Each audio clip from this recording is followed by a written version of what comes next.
자, 이제 마지막으로 조건과 기한이에요. 조건과 기한인데 거의 그 조건 그러면 제가 이제 아까 그 초입에 말씀드린 것처럼 취직하면 차 사줄게 이거 있었죠. 기한은 2월 28일 날 졸업하면 차 사줄게 그랬잖아요. 자, 이런 게 이제 조건과 기한인데 자, 봐보세요. 조건과 기한은 항상 출발점이 뭐냐면 뭐뭐 하면 뭐뭐 한다. 이거 하고요. 또 하나가 있어요. 뭐뭐 하면 뭐뭐 안 한다. 이렇게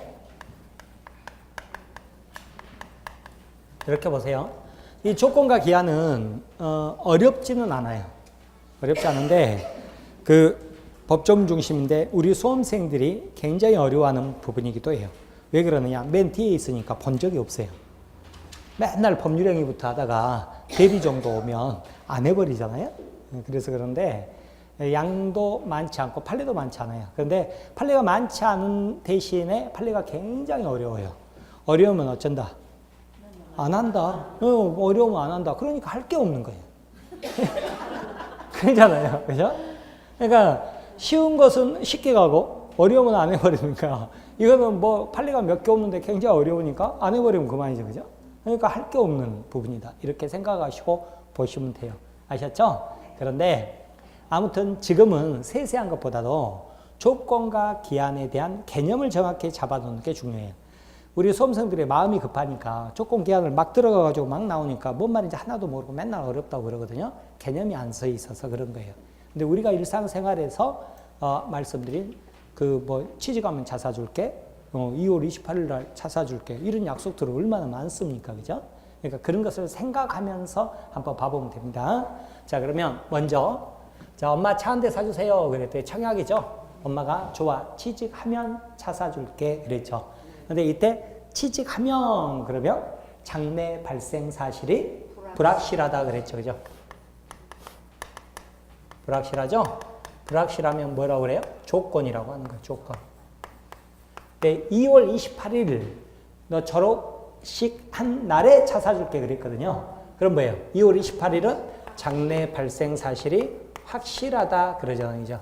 그럼 뭐예요? 기한이다 그런 거죠. 아셨죠? 자, 이렇게 보는 거예요. 앞으로 비가 오면 우산을 공짜로 줄게 그랬어요. 그건 뭐예요? 장래 발생 사실이 앞으로 언젠가는 비 한 번 오겠죠, 그죠? 장래 발생 사실이 확실하죠, 그죠? 그래서 기한이죠, 그죠? 내일 비가 오면 이런 뭐예요? 네, 장래 발생 불확실해서 조건이다, 뭐 이런 식으로 가는데 아셨죠? 자, 그렇게 봅니다. 그런데 이때 뭐뭐 하면 차 사줄게 그랬죠, 그죠? 그죠? 그러니까 뭐예요? 법적 효력이 발생하는 거잖아요. 발생하죠. 그럼 조건이라도 뭐라고 그러냐면 정지 조건이라고 합니다. 그리고 정지 조건이 붙어 있는 증여 계약이다. 정지 조건부 법률행위 그래요. 그런데 또 2월 28일이 되면 차 사줄게 그랬죠, 그죠? 그러니까 이때 시작하는 거죠, 그죠? 시기다 그러는 거, 시기. 기한이라도 시기예요. 이때 차 사준다 그랬잖아요. 그러니까 시기가 붙어 있는 법률행위다. 시기부 법률행위 그러죠. 그런데 이번에는요, 시골에서 자식이 서울에 있는 대학에 합격을 해서 서울로 이제 유학을 가야 돼요. 엄마가 생활비 줘야 되겠죠. 그래서 뭐 얼마 정도면 되겠냐. 그래서 100만 원만 주세요. 그래서 조아내가 달달이 100만 원씩을 붙여줄게 그랬죠.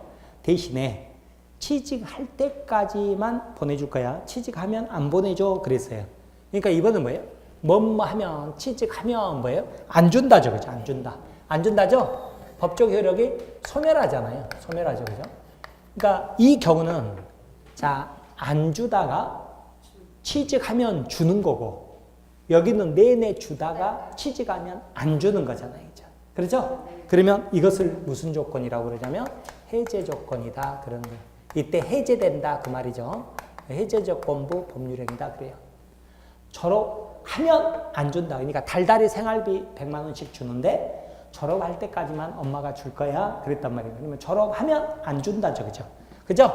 이걸 뭐라고 그러냐면 쪽난다, 그죠? 정기부 증여계약, 정기부 법률행위 이렇게 표현하는 거예요. 자, 이렇게 영어 먼저 구분을 합니다.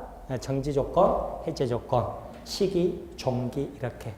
그렇게 한 다음에 또 구분할 게 하나 있어요. 그게 뭐냐 그랬더니 여러분 예를 들어서 갑이 사망하면 그죠? 사망하면 이 부동산을 너에게 줄게. 혹은 강아지가 죽으면 그죠? 그 강아지 집 개집을 너에게 줄게 그랬어요. 이것은 조건일까요? 기한일까요? 그 문제죠. 장래 발생 사실이 확실하잖아요. 이건 조건이에요, 기한이에요? 기한이라고. 이거 기한이에요. 기한이지 정지 조건보다 그러면 X예요. 다만 언제 죽을지 잘 모르죠. 그래서 확정이 돼 있지 않다. 그래서 불확정 기한이라고 하는 거예요. 불확정 기한. 그러면 2월 28일 있죠. 이건 뭐라고 하겠어요? 확정 기한이라고 하겠죠. 그죠? 확정 기한 이렇게 표현하겠죠? 여기는 확정 달라요. 여기는 방점이 뭐예요? 여기는 조건이고 여기는 기한이죠. 그죠? 여기 기한이에요. 기한. 아셨죠? 기한입니다. 시험 잘 나와요. 기한이다. 이렇게 보는 거예요. 자, 그러면 교재를 한번 봐보세요.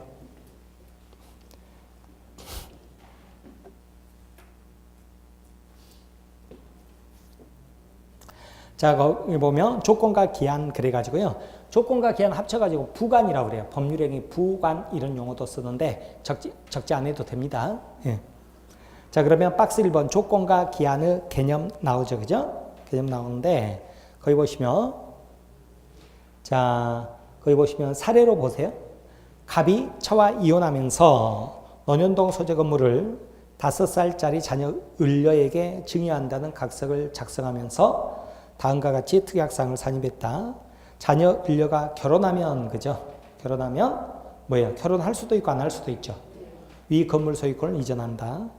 혹은 자녀 을려가 성년이 되면 그죠? 성년이 몇 살이라고 그랬어요? 19세 그죠? 확실하죠? 이 건물 소유권을 이전한다 그랬죠?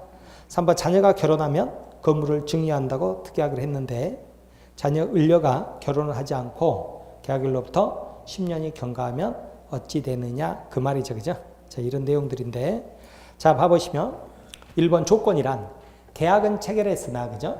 계약의 효력 발생 여부를 장래 불확실한 사실에 좌우함 그랬죠. 상가 분양 완료해 주면 할 수도 있고 못 할 수도 있죠. 20억을 주겠다는 계약은 조건부 계약 그랬잖아요. 그죠? 그래서 자, 뭐예요? 조건 성취 기한도래는 어디예요? 어디예요? 이미 오늘 계약이 성립했죠?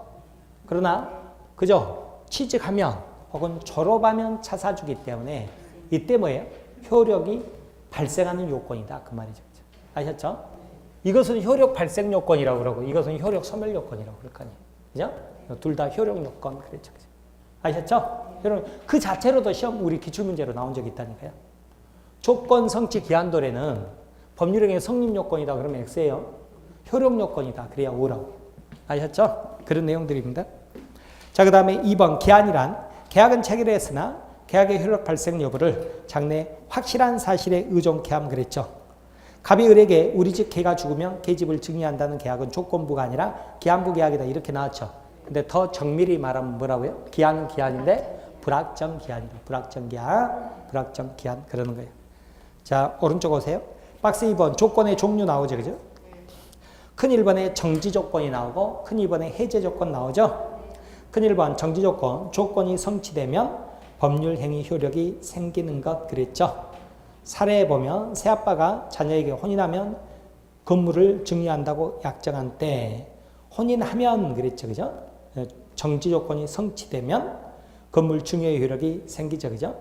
근데 혼인하기 전이다 그러면 어떻게 돼요? 조건이 성취되기 전이잖아요.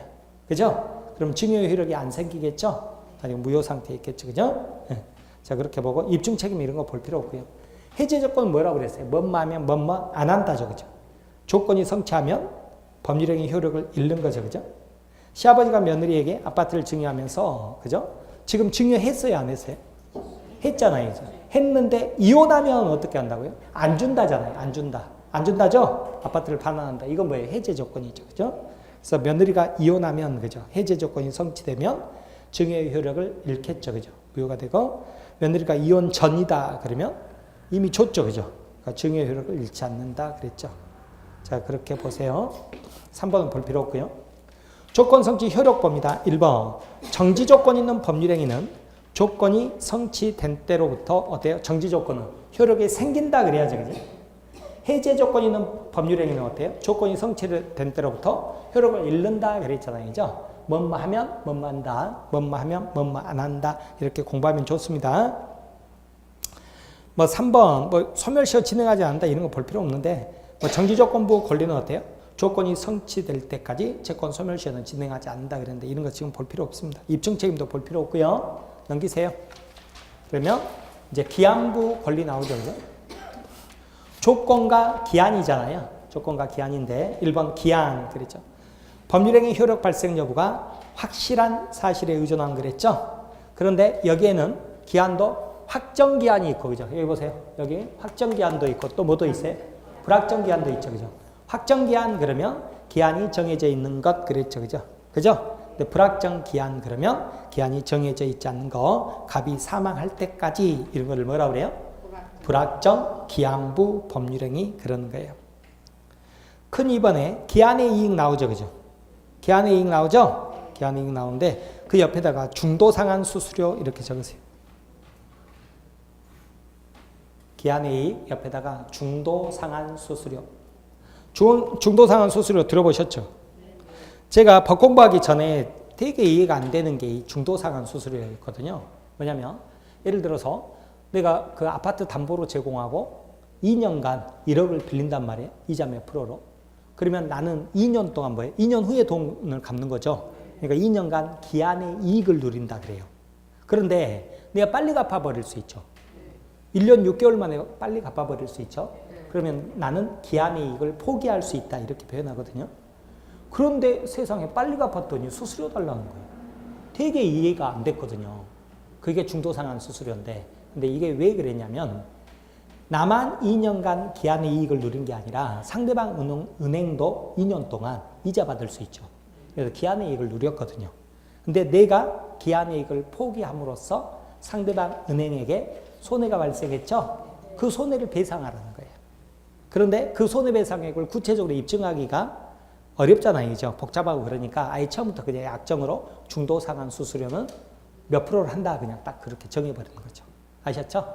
중도상한 수수료 개념 생각 이렇게 한번 해보는 거예요. 이해되세요? 자 그러면 거기 기한이익 나오죠. 만기가 도래하기 전에 채무자 돈 빌린 사람이 누리는 이익 그랬죠. 기한이익은 나도 은행도 다 가지고 있지만 일단은 뭐예요?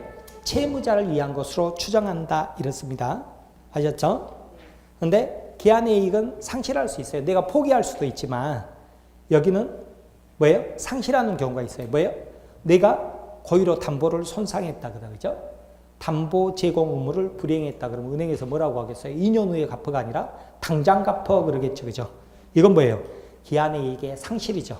내가 미리 갚는 것은 기한의 이익을 포기한 거고 이 경우는 기한의 이익을 상실한 거죠. 그죠? 자, 그 다음에 내가 2년 동안 기한의 이익을 누린다는 의미는 뭐냐? 은행, 즉 채권자는 2년, 즉 기한이 도래하기 전까지는 채무를 갚으라고 요구할 수 없다. 왜냐하면 채무자 나에게 2년 동안 기한의 이익이 존재하니까 그 말이죠. 그죠? 자, 그 다음에 3번. 기한의 이익 포기할 수도 있다고 그랬는데 기한의 이익 상실 특약 나오죠. 상실이죠. 그죠? 갑이 차를 담보로 은행에서 5천만 원을 차용하고요. 2년 동안은 매달 50만 원씩 상환하기로 하고 나머지는 매월 100만 원씩 상환하기로 약정했다. 이때 다음과 같은 경우에는 채무자는 기한의 이익을 상실한다고 특약했다고요. 즉 채무자가 차를 손상하거나 담보물을 손상하거나 원금을 2달 연체했다 그러면 채무자는 기한의 이익을 상실한다. 이렇게 특약을 했다고. 이 말이 뭔 말이에요? 이렇게 되면 은행은 즉시 다 변제해라 이렇게 할 수 있다 그 말이 되겠죠. 따라서 개념 당사자가 약정한 사유가 발생하면 채무자는 기한의 이익을 상실한다고 약정했잖아요. 약정했죠. 자 이렇게 보면 되는데 양가라 2번 양가라 3번은 이런 내용 보지 마세요. 기출문제로 한번 나온 적이 있거든요. 근데 이런 것은 제가 아까 뭐라고 그랬어요? 여기 판례가 많지 않는데 몇 개 판례가 굉장히 어렵다고 그랬죠. 한다 안 한다? 안 한다. 안 하는 거예요. 아셨죠? 자, 그런데 그냥 저 혼자 떠드는 거예요. 이야기 한번 듣고만 가는 거예요.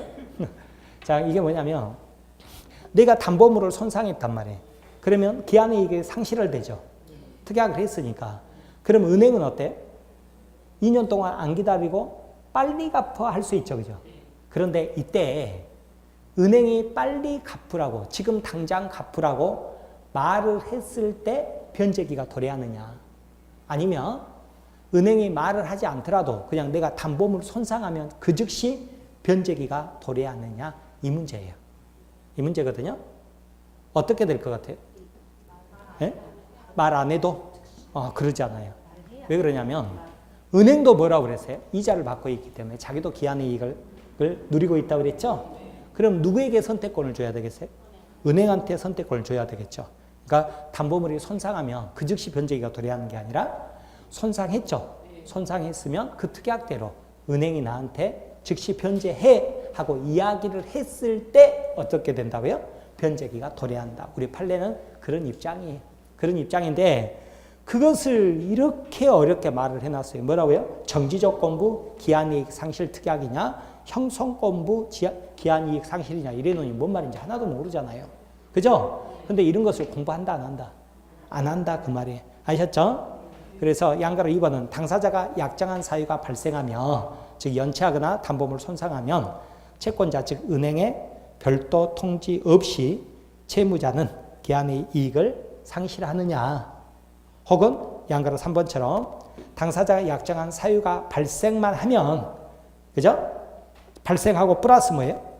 채권자가 통지가 있어야 그죠? 통지가 있어야 그죠? 뭐예요? 형성권 일방적 의사표시가 있어야 된다고 그랬죠? 비로소 기한의 이익을 상실하느냐 그랬더니 우리 판례는 형성권적 기한이익 상실 특약으로 본다. 이렇게 나와 있거든요. 근데 이런 거 공부한다 안 한다? 안 하는 거라고. 아셨죠? 기출문제에 나왔지만 여러분 백날 이걸 별표치고 정지조건부 기한이익 상실, 형성권적 기한이익 상실 이렇게만 단순 암기하고 아무리 시험장 가봤자 가가지고 심장은 뛰고 그죠? 그러잖아요. 그냥 따르릉 종만 치잖아요. 그럼 머릿속에 있는 게 훅 날아가는데 뭐 이거 머릿속에 남겠어요. 그러니까 안 하는 거라니까요. 그래서 용어에 연연하지 말고 방금 말씀드린 제가 설명드린 거 있죠. 그죠? 은행도 뭐예요? 기한의 이익을 누리겠구나. 그러니까 은행한테 선택권을 줬겠구나. 그죠? 그러니까 담보 손상하고 플러스 은행이 나한테 그죠? 일방적으로 변제해 하고 말을 했을 때 변제기가 도래하겠구나. 이 정도만 한번 생각하고 가는 거예요. 그것을 뭐 형성권적이니 뭐니 막 이렇게 암기하려고 하지 마시라고요. 아셨죠? 그렇게 생각만 한 것도 엘리베이터 탈 때 잊어버릴 거잖아요. 그죠? 네, 그렇게 하니까 이런 게 기출문제 나왔다고 해가지고 절대 막 이런 것 때문에 안달복달 하지 마시기 바랍니다. 아셨습니까? 자, 그러면 오늘 강의는 이것으로 마치고요. 자, 우리 지금 이 입문서 있잖아요. 입문서는 자, 민사특별법은 제가 강의를 안 드렸어요. 왜 그러냐면 민사특별법은 그러니까 좀 왜 안 하지? 이럴 수 있는데 하면 독약이에요. 지금 상태에서는. 왜 그러냐면 항상 원칙을 세우고 예외를 공부해야 여러분이 뚜렷이 딱 부각된다고 그랬죠. 원칙하고 예외를 같은 농도로 공부해 버리잖아요. 그러면 간섭 효과 때문에 섞여버려요. 어느 게 좋은지를 모른다고요. 그래서 제가 주임법, 상임법에 이렇게 틀은 왜 나왔는지 그건 두 가지는 한번 설명드렸죠. 특별법이라는 게 민법이 있는데 사회의 변화 때문에 특별히 이 경우는 이렇게 하겠다고 해서 특별법을 만든 거거든요. 특별법 우선의 원칙이니까. 그러니까 이것은 민법이 딱 뼈대가 세워져야만이 그리고 나서 특별법을 공부해야 효과적이에요. 그러지 민법이 안 돼 있는데 민법과 특별법을 같은 농도로 공부해버리잖아요. 그러면 서로 간섭의 효과 때문에 오히려 섞여버린다고요. 그래서 안 좋아요, 더. 안 좋아서 제가 그래서 강의를 안 해드리는 것이니까 서운해하지 마세요. 아셨죠? 나중에 다 되는 것이니까 걱정 안 하셔도 돼요. 지금은 제가 누누이 강조드리지만 여러분한테 중요한 것은 민법의 골목길을 아는 게 중요한 게 아니라 그랬죠? 민법의 큰 길, 대로, 뼈대를 세우는 게 중요하단 말이에요. 그죠? 이렇게 뼈대를 세웠었죠. 우리 맨날. 그리고 나서 이게 지금 뭐가 문제가 되고 그때 어떤 것들이 비교가 된다. 이런 뼈대들이 있죠. 그죠? 이런 것들을 한번 세우고 이야기를 들어보는 게 그게 여러분한테는 훨씬 중요한 거예요. 지금 처음 공부한 사람하고 여러분하고 시험 치잖아요. 그럼 점수 똑같이 나와요? 어차피 모르니까 다 찍을 거 아니에요. 그 사람이 더 나올 수도 있어요. 그래도 실망한다, 안 한다? 안 한다. 그래도 여러분은 뭐예요? 그 사람은 똑같이 땅바닥에 있지만 달리지 않는 상태고 여러분 활주로를 열심히 달린 상태란 말이에요. 그러니까 똑같이 땅바닥에 있는 것은 똑같아요. 그러나 누가 먼저 떠요? 여러분이 먼저 뜨는 거예요. 아셨죠? 그렇게 생각하시고 우리가 공부했던 거 여러분들이 반복해서 보시고요. 연말연초에 어쩔 수 없는 행사는 뭐라고 말씀을 못 드리겠습니다만 공부를 한번 끊어버리면 다시 되돌아오는데 시간이 되게 많이 걸려요. 그렇게 되니까 아무튼 이렇게 한 잔씩 하시더라도 하루에 30분씩이라도 책을 놓지 마시고 좀 가까이 하시도록 그렇게 하십시오. 아셨죠? 네. 새해 복 많이 받으세요. 감사합니다. 네.